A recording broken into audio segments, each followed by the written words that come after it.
So today I wanted to just kind of talk about some of the most important questions that you should ask your contractor before starting a project. A lot of people who watch the show are homeowners or clients or DIYers, and you may be a DIYer that you actually get stuck on a project and decide to consult or hire a professional. And it is important for you to understand what type of contractor you're hiring, how long they've been in business and stuff. We've compiled a list of 20 questions that you should ask when you are hiring your contractor. Number one is the biggest thing that you need to ask them, and this is why it's number one, is are they licensed and insured? There's a lot of different licenses that you can get out there, but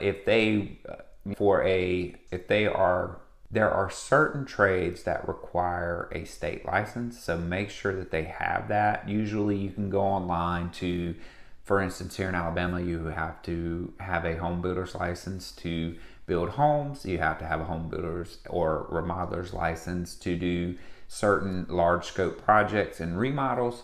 So make sure that they have that. And then the insurance, make sure that they have general liability and that the policy is in fact active. And this is just to help you. Sometimes they may show you some paperwork, and just make sure you're actually looking at it and ask for license and insurance. And then also for a business license, so whatever city, town, municipality they're working in, they should have a business license for the type of work being performed on your project. Two, can you provide references? Even our clients, I have the construction companies that I own, and I have had clients call and ask other people that we've done work for how we performed, and they ask some questions that you as a homeowner or client, or if you're interviewing a contractor, you should ask these questions, and you should ask the right references are super important. So make sure that you actually follow up and call the references. I know sometimes if you see them be brave enough to actually give you a list of references, you might think, well, most people wouldn't even do that, so I'm not going to call. But the reality is you should call those references and just see what they say, and then also make sure it's not their mom and dad or brother or sister or something like that. Ask the right questions. Number one, are you licensed and insured? Number two, can you provide references? Number three is how long have you been in business? This one I've battled with putting it on the list, but it is important because experience is going to dictate quality. And sometimes that experience, also the longevity of being in business, means that they've navigated hurdles and that they've been around long enough to work through issues in their business and company that sometimes new people definitely, and I was in this boat. I am speaking from experience that you don't have everything worked out when you're starting a new business, or you just went out on your own.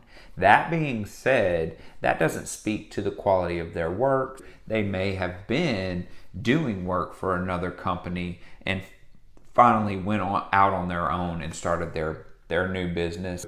When again, it's kind of one of those situations where just because they're new in business doesn't mean that their skills are new to the trade that you're asking them to perform. And that's where you have to do your due diligence and find out what that person who is actually doing the work, what their experience is.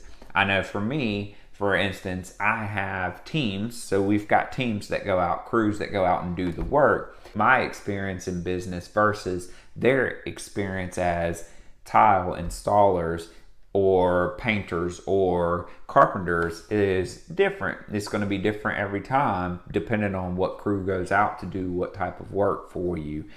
You definitely need to know what the experience is, how long they've been in business, but you want to know the experience of the people actually showing up to the job to do the work. That's the most important part.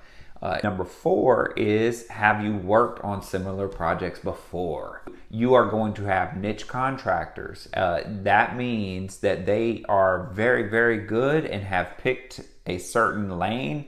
They tend to stay in that lane, they perform well in that lane, and they know how to handle anything that comes up. And that means that you just want to make sure that you're hiring somebody that has done that type of work before.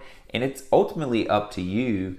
I would say you can't build your first house until you're given the chance to build your first house. You can't do your first bathroom or kitchen or project until you're given the opportunity to do those projects. You're not always going to get a bad product from an inexperienced business owner. The quality of their work is going to be dictated by how they perform in your house. You need to be mindful of that and make sure that, you know, when you're asking these questions, they may not have done a similar project, but they may be confident enough and capable to do that project. However, you are going to have established contractors that have been in business and doing those same type projects. We focus on kitchen and bath. I feel very confident in any kitchen or bath project that we're going to take on, that we can do it. We've got processes. We've got teams that are built for kitchen and bath specifically. However, that doesn't mean the new guy or girl